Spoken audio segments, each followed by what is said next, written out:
are going to be working with trig.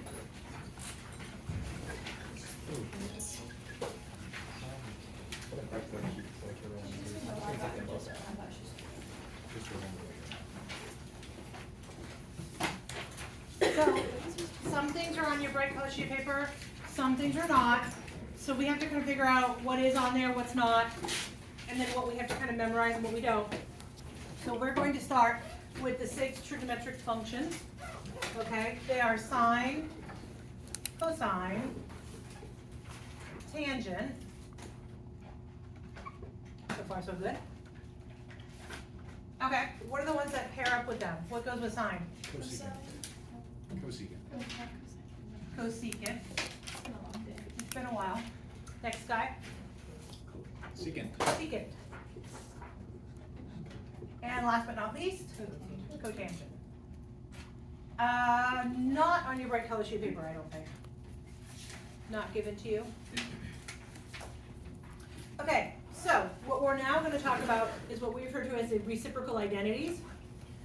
Okay? So sine and cosecant are a pair.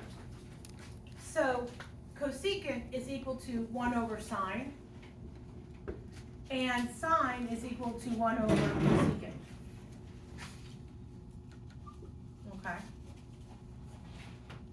And likewise, cosine and secant, so 1 over secant and 1 over cosine.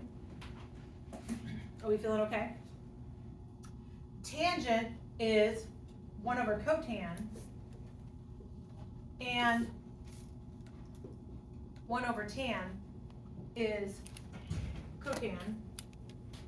And what's another way we can call tangent? Does anybody remember? Sine over cosine. So what's another way we can call cotan? Cosine over sine. Are we cool?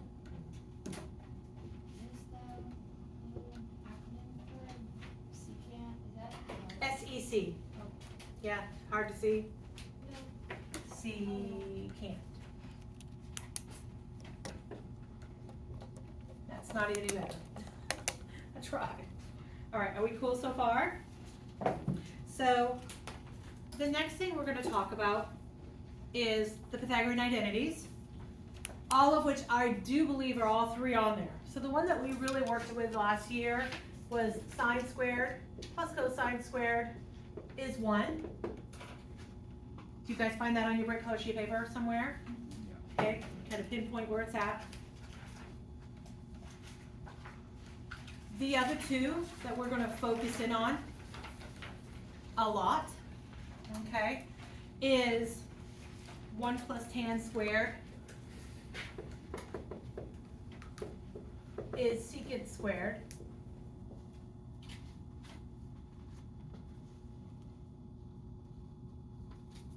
And then the last one that we're going to focus in on is, bless you, cotan squared plus 1 is cosecant squared.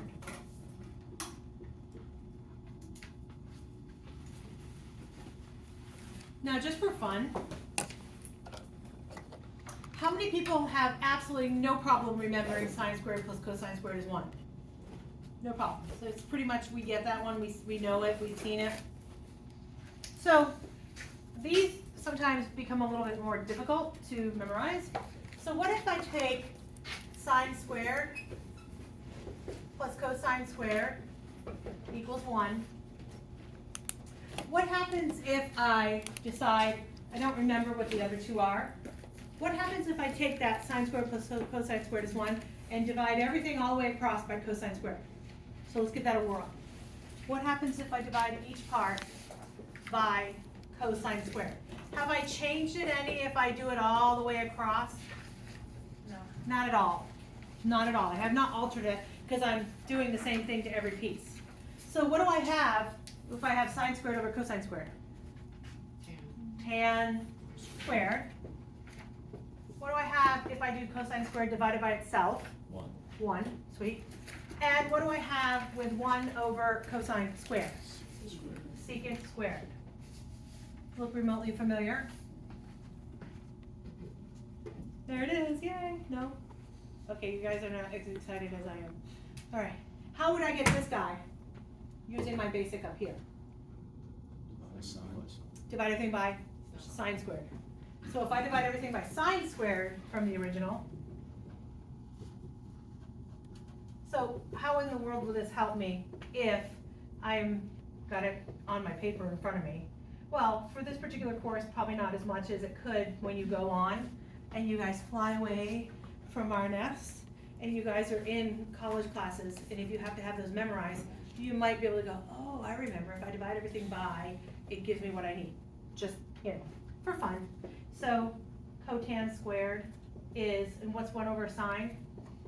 Cosecant. Yeah. Are we cool? We are as cool as a cucumber, right? We're good? Okay, now, so what do these trigonometric functions look like? So if I ask you to do a rough sketch of sine on your paper, could you? Let's do it. Yeah, why don't you do it right now? What are you doing? Are we dancing? Where does sine start? Starts at 0. And then what? Yeah, goes up, comes down. I know you remember it. Alright, so sine starts at 0. No, you'll know. Someday I'll show you. It's something you'll never erase from your mind's eye, unfortunately. So sine starts at 0, and it comes up and comes down. We're going to call that sine. Sweet.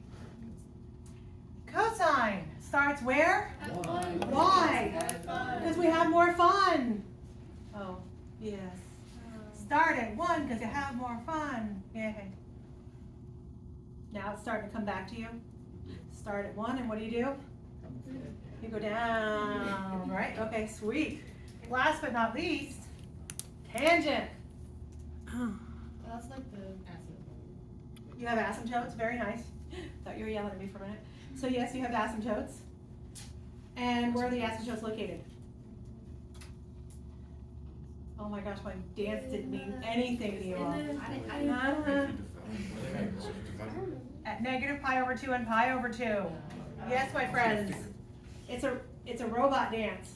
We are got an asymptote, and then what am I doing? Yes, I am, right? Like such.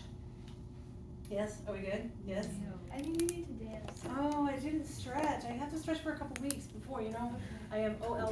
Before we do the test, we have to dance. Oh, you mean on Wednesday next week? Oh, yeah. That gives you a lot of time. I've got Monday. We have Monday off. I can stretch for a few hours. Okay, I'm in. What's my next? How far apart is this period? Ooh, big words. How far is it from here to here? Is my belly in the way? How far is it from here to here? It's 1 what? 1 pi, right? Yeah. So my next guy goes from pi over 2 to what? Add a pi. 3. What is it? 3 3 over 2 pi. So my next, if I was really getting down, I couldn't just do one side, like one period of tan. If I really was doing it the right way, I would actually at least do 2 periods of tan, right? Everybody cool with me? Now, have you got these ingrained in your head? Start at 0, go up, come down, right?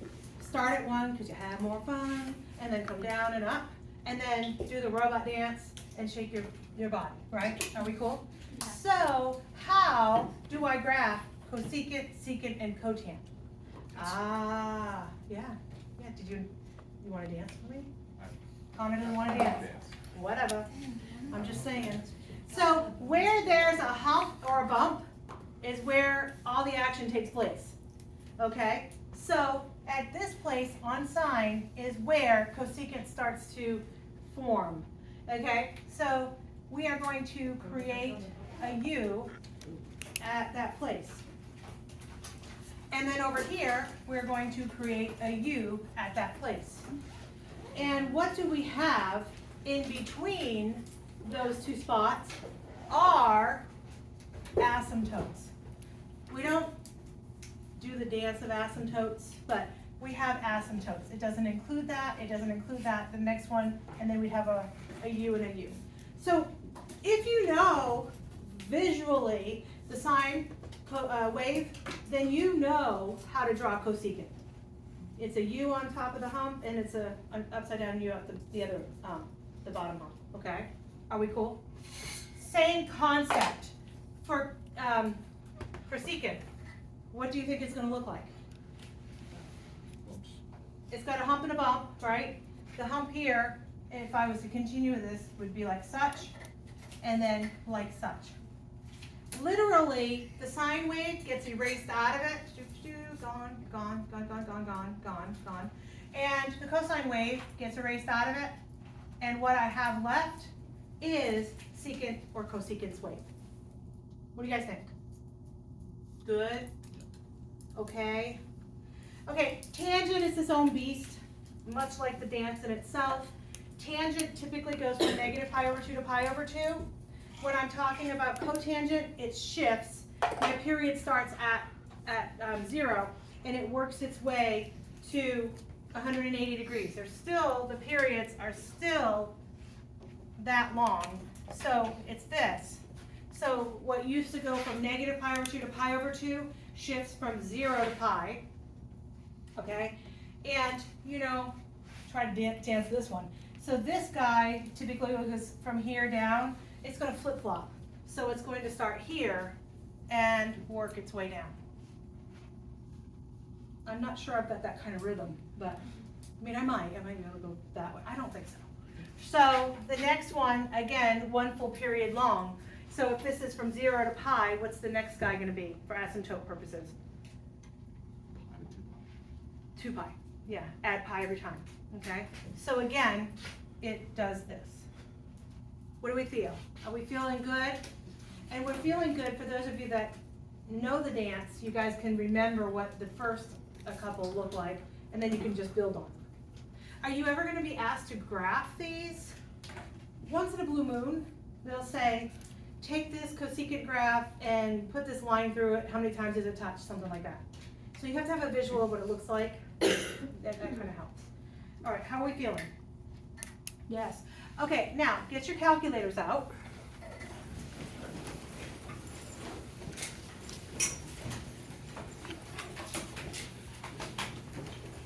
Let me answer this. Hello. Hi. Are you all done? Oh, so excited. Okay. I want you to find the sine of 240 degrees. Can you plug it in your calculator and find that?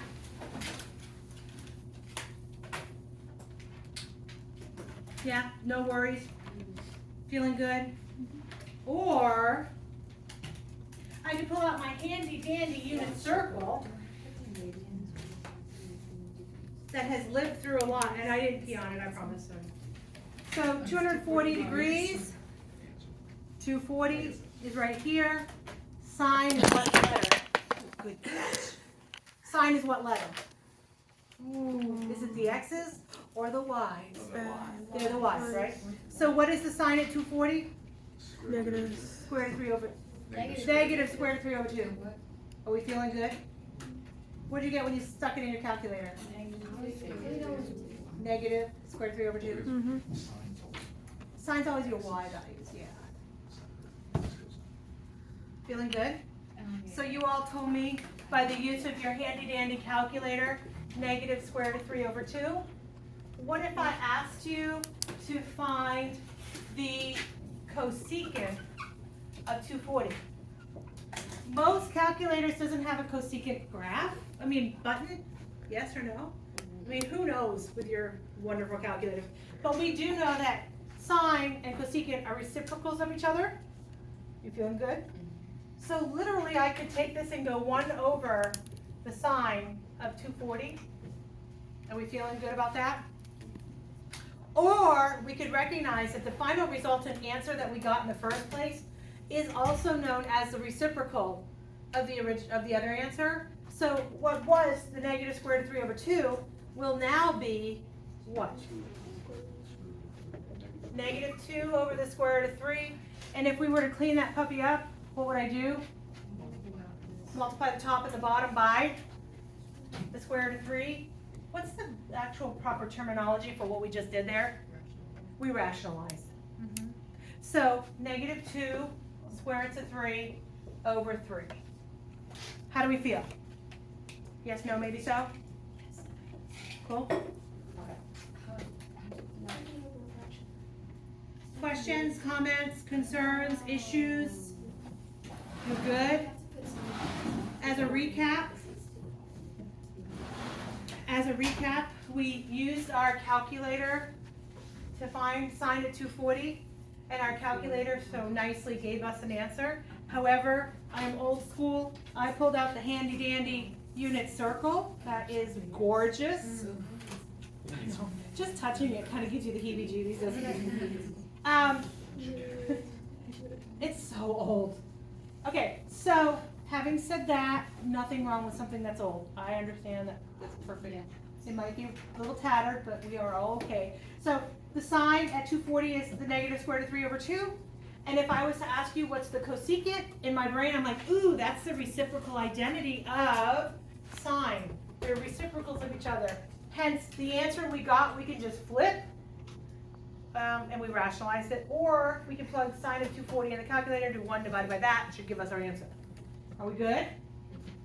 Okay, so now let's have some fun-ish.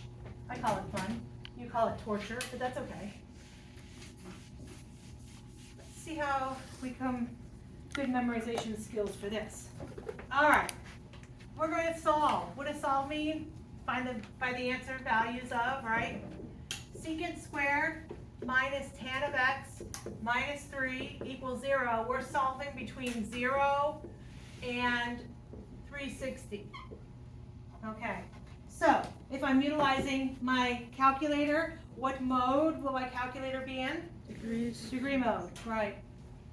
Okay, speak amongst yourselves. Talk to secant squared minus tan of x minus 3.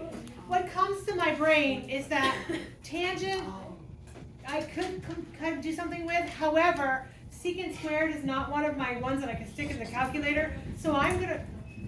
They run so fast. Who are they? It's on the second floor. Oh, you know, they're probably freshmen from Miss Clay's But room. you always get trampled. They're just trying to get to lunch first. They're And the not. line's long. It's not like a stampede. Yeah. They know they're not. Like That's the difference between square. Is something that I can manipulate. I can manipulate secant squared.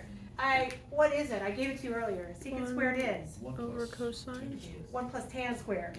Okay? Why did we decide to go the route of 1 plus tan squared? Because tangent's in this question. Yes? Oh. Yeah. I thought differently.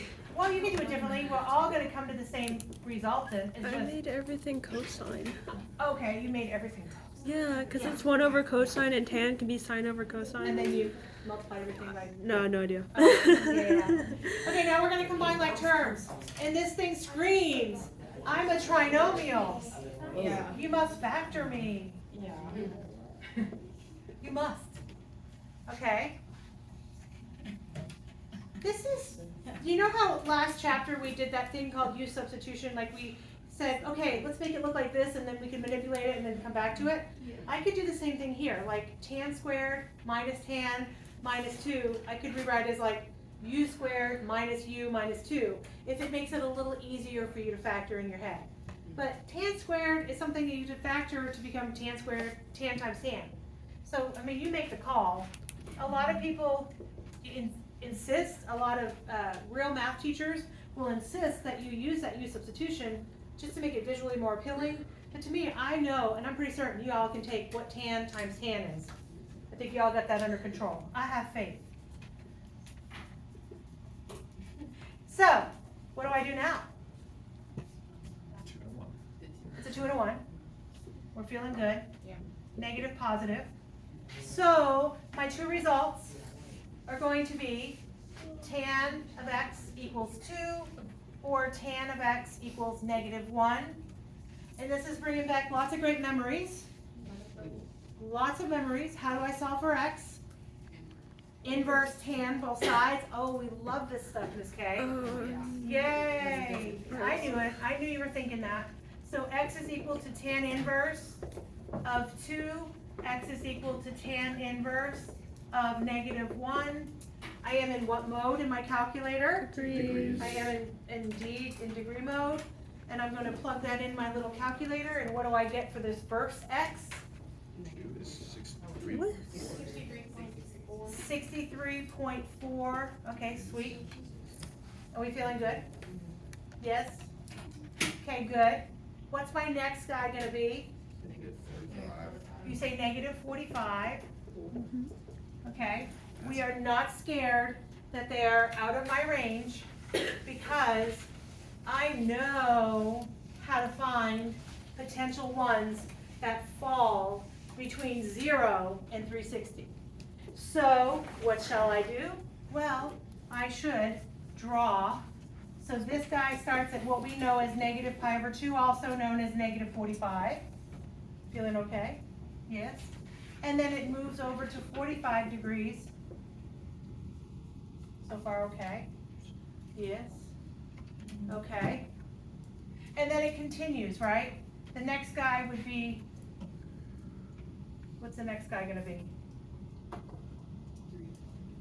What's after 45? So from 0 to π/2, also known as 45, right?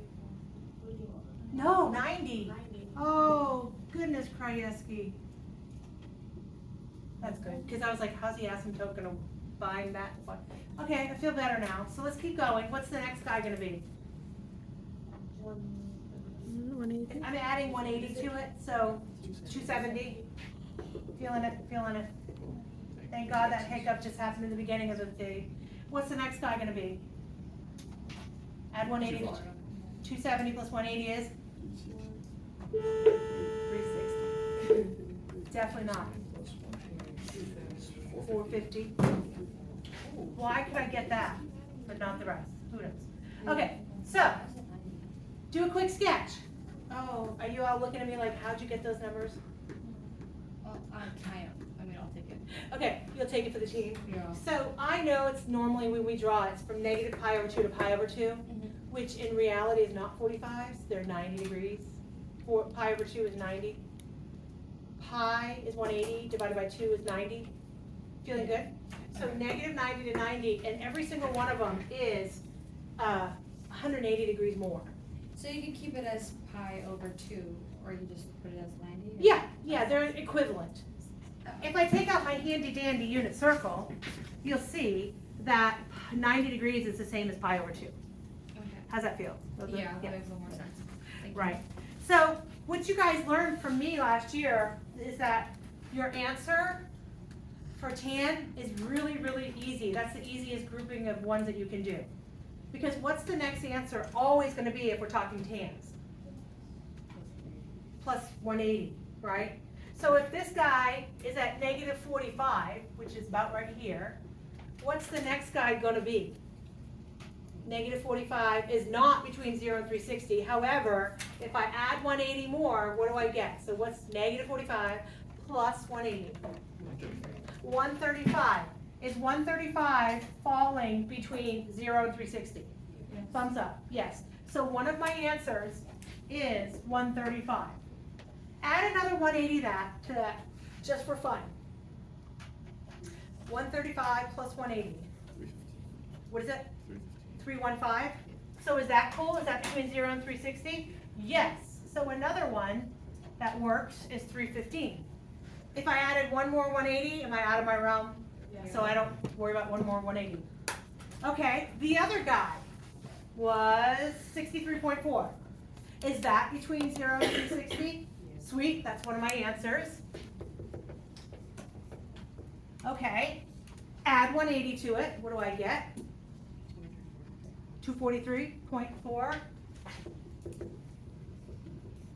Is that between 0 and 360? Feeling good? Add another 180. Too big, right? So the four answers that make this work are going to be these guys right here. And that's how you acquire all your answers. How do we feel? Good? Not so good? Super good? Yeah, we don't know. Yay, thumbs up. Okay, a little bit of a maybe. Feeling good in the neighborhood? Okay, good. So that's the type of thing we're gonna do now. So we're gonna be using that a lot. Yes? Okay, that makes me feel good. Okay, the next one that I absolutely love doing, I know, sorry, it's called the sum and difference formula.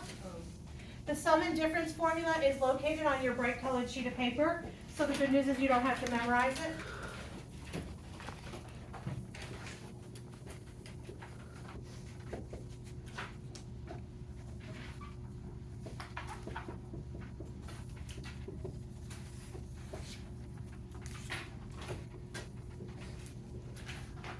All right.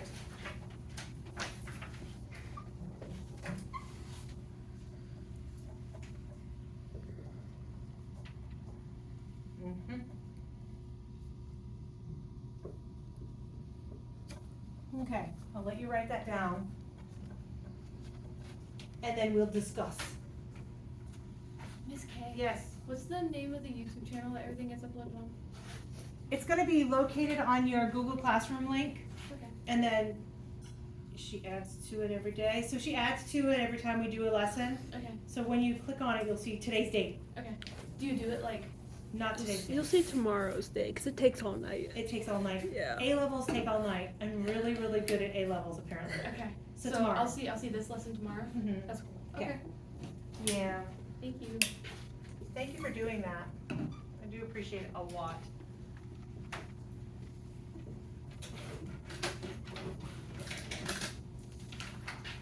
Okay. Why is it written upside down? I'll move out of the way in a second.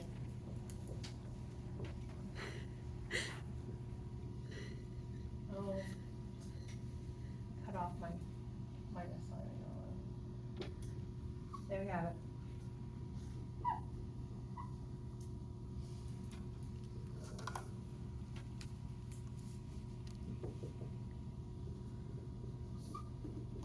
Okay, let me step out of the way.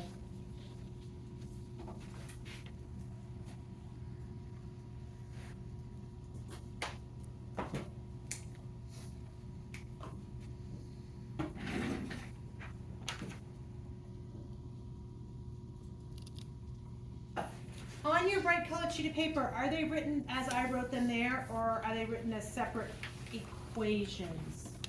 Good question. This is. Like I wrote them here. Yeah, okay, just making sure. Okay, well, let me explain what this means. If I have the sign of something plus something, okay? So look at the top row for me. So the sign of something plus something is going to be the sine of A, the cosine of B, plus the cosine of A, the sine of B. If it's something minus something, you're going to look at the bottom one. Sine A minus B is sine A cosine B minus cosine A sine B. All right, so the top one goes along the top, the bottom goes along the bottom. Same idea here. If I'm adding with cosine, it's going to be subtracting. If I'm subtracting with cosine, it's going to be adding. And then the tangent just has to flip it all around. If I'm adding, on top it's adding, on bottom it's subtracting. And if it's subtracting, on top it's subtracting, and bottom is adding. Okay, what does that all mean? Let me show you. So if I said, find the sine of 45 degrees, you would take out your handy dandy unit circle, and you would go to 45 degrees, and you'd be like, oh, it's the square root of 2 over 2. All right? If I said, what is the sine of 30? Once again, handy dandy, you would say, ooh, 30 degrees is on the unit circle, I've got my exact numbers. So the beauty of your calculators is typically you can do this without having to worry about this, but back in the day, when we went uphill barefoot in the snow, we didn't have calculators, so this is how we had to do this, okay? So let's say I want sine of 75 degrees. What do you say? Is that on my handy dandy unit circle? No, 75 is not. 75 is not. 30, 45, 60, 90, etc., right? So can I take the number 75 and make it as a combination of two that are on the unit circle? Yes. And what are they? 45 and 30. 30 plus 45, yes. So it is the sine of two of them added up. Make sense? We could use this sum and difference formula to allow us to find that.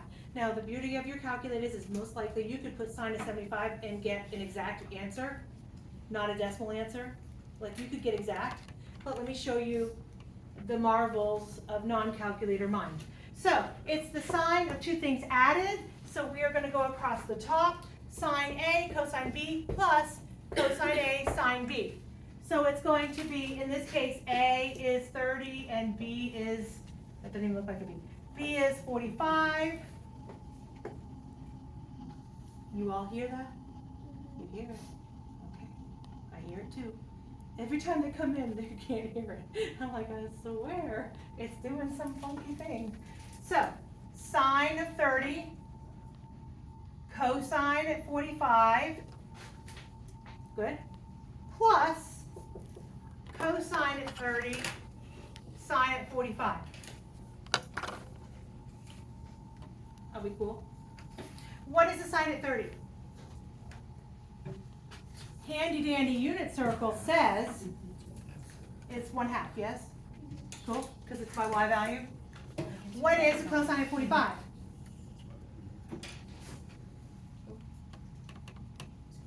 Square root. Beautiful, square root of 2 over 2.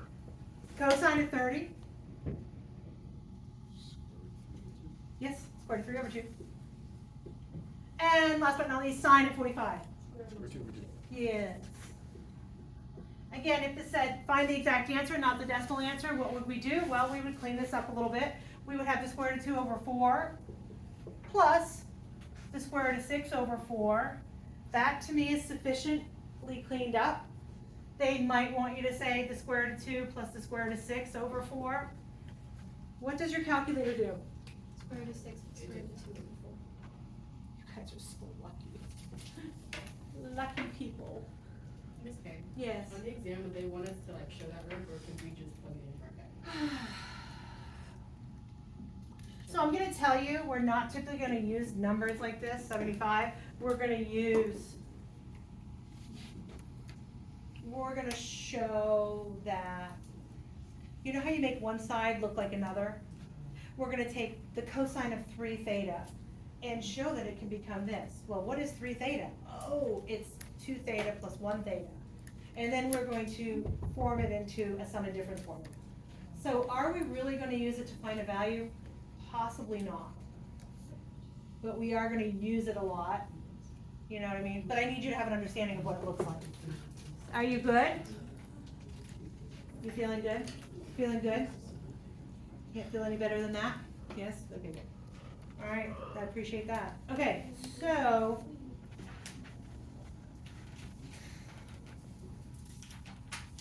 not only do you need to know the sum and difference formulas, well, do you need to know them?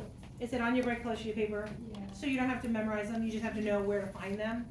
Okay, the other thing you're gonna do is a double angle. Double angle formula is going to come into play a lot, okay? A lot. Double angle formula is one we need to recognize, embrace, and love all at the same time. So I believe it is also on your bright colored sheet of paper. Look for it. Yep. Good, that's always a good sign. So the sine of a double angle is equivalent to 2 sine of A cosine of A.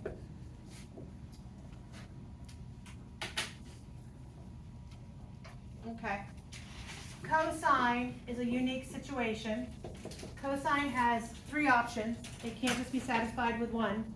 So the 3 things that it could be are cosine squared of A minus sine squared of A, or, I'm going to use the word or, 2 cosine squared of A minus 1, or 1 minus 2 sine squared of A. I promise cosine is used a lot. Okay? And then last but not least, tangent, we don't want to leave tangent out, is equivalent to 2 tan of A over 1 minus tan squared of A. That would have been bad if I fell. Wouldn't be the first time. I used to be in the 800 building. Sine of 2x, I don't think of this figure. sine of x is going to be between 0 and 360. So my calculator should be in what mode? Degrees. Degrees. Absolutely. As it stands, sine of 2x equals sine of x is not one that I can solve easily. However, I've just introduced you to some beautiful double angle formulas, which means I can take it out of double angle mode, which is 9 times out of 10 the goal. Get rid of the double angle and then try to work in non-double angles. So what is sine of 2x equivalent to? It's only one option. There you have it. So in the place of sine double angle, I'm going to rewrite it as 2 sine of x cosine of x equals sine of x.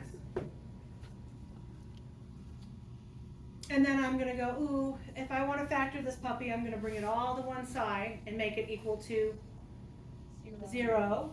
So I'm going to have this and subtract this. And then I'm going to get really excited because on that left-hand side I see things that are in common. What's in common? Yeah, I'm going to pull that puppy out, right? So sine of x times 2 cosine of x minus 1. Are you feeling it? Okay, what do I do if I'm solving with each of these components? Take the first guy and set it equal to 0, and then take the other guy and set it equal to 0. Okay, so sine of x equals 0, and then 2 cosine of x minus 1 is 0. Are we feeling good? How do I solve for x? Do what over here? Inverse sine. And then over here, I've got cosine of x equals 1/2. So I'm going to inverse cosine of 1/2. Okay, so now, if you don't mind, what is the value of the inverse sine at 0? 0, okay.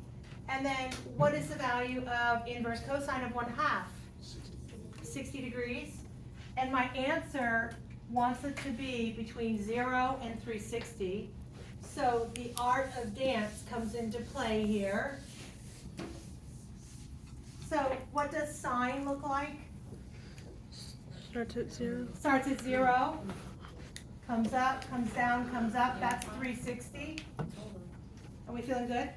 Now I'm looking at my question. The question says from 0 to 360, including 0 and 360. Be cognizant, sometimes it's not including, it would just be strictly less than. Okay, so if I look at this, the places at which sine are 0 are at 0, where else? 180, where else? 360, all of which are part of my answer scheme. So 0, 180, and 360. Are we cool? Cool as a cucumber. Now, we have yet another graph that we have to draw to figure out my other answers. So if I'm looking at this, where does cosine start? At 1, why? Absolutely has more fun. There's 360. There's 180. Okay, guys agree with me that's 90 if I'm not, losing my brain again? So where does 60 happen? Ish. I don't really care where, but where-ish? In this vicinity. There's a 60. I don't really care if that's perfect. Don't care. Where's the next guy going to be? Straight across and right here-ish. So the distance from here to here is 360. Lied. The distance from here to here is 60. So what's the distance from here to here? 60. Also 60. So if this is at 360, then what's this dot going to be located at? 300. 300. So that's the other answer in this thing. Yay! Is that like fond memories of the fun we had last year? Yeah? I'm feeling it. Feeling good? All right, so, I have 6 minutes. we have 6 minutes. Yeah. I'll give you one to play with. Oh. Oh, the excitement I just heard. Oh.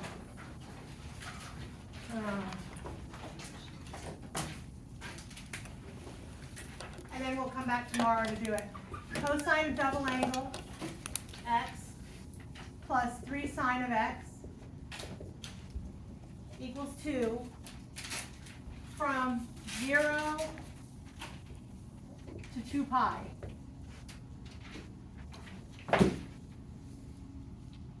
I'll give you a helpful hint to start this guy. I have a double angle. I want to deplete the double angle. I have 3 options for the double angle.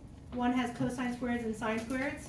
One has plain out cosine squared stuff in it, and one has plain out sine squared stuff in it.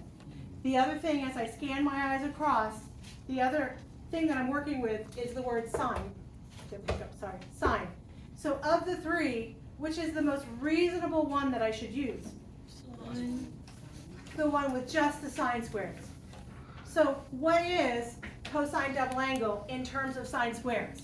So remind me, cosine double angle in terms of sine squares.